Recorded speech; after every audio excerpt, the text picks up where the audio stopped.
Bihi ve etbahi ecmaîn.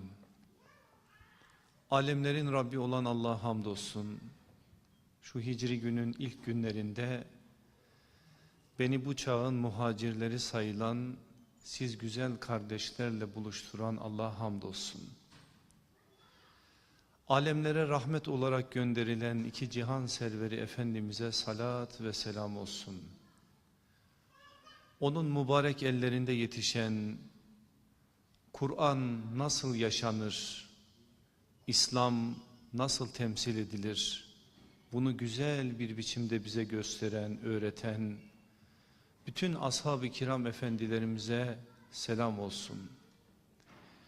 İlk günden bugüne kadar aziz İslam'ı bize ulaştıran bütün alimlerimize, ariflerimize, abidlerimize, şehitlerimize, şahitlerimize selam olsun. Toprağında secde izi az olan şu güzel toprakları yeşertmek için bulunan siz güzel kardeşlerime de selamların en güzeli, en hası olsun. O selam hepimize bir dua niyetiyle söylenmiş bir cümle olsun. Esselamu aleyküm ve rahmetullahi ve berekatuhu. Böyle güzel bir cemaate Avrupa'nın göbeğinde, Duisburg'da bu çağın muhacirleri olan siz kardeşlerime hicreti anlatmak inanın benim için, belki siz kendinizi muhacir olarak görmüyor olabilirsiniz. Muhacirlik kim, biz kim diyebilirsiniz. Belki bana itiraz da edebilirsiniz. Hocam biz buraya babalarımızın, dedelerimizin zoruyla geldik. Onlar geldi, biz gözümüzü burada açtık. Ekmek parası için geldik. Başka bir amacımız vardı bizim. O halde biz nasıl muhacir olabiliriz diyebilirsiniz. Ama benim size söyleyeceğim, bu sizin itirazlarınıza karşı söyleyeceğim bir iki cümlem var.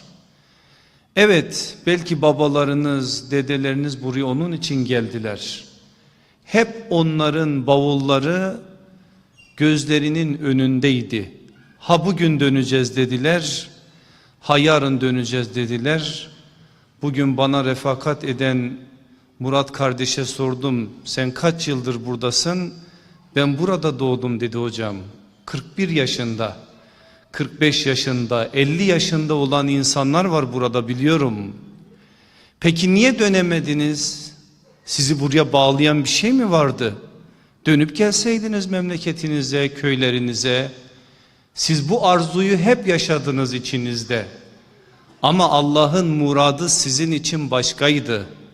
Allah toprağında secde izi olmayan bu toprakları yeşertmek için sizi tutuyordu burada.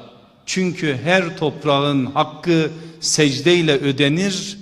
Aslında burada da o secde hakkını ödetmek için Allah sizi burada tutuyordu. Siz farkındasınız, değilsiniz ama bir yönüyle sizlere hicreti en üstün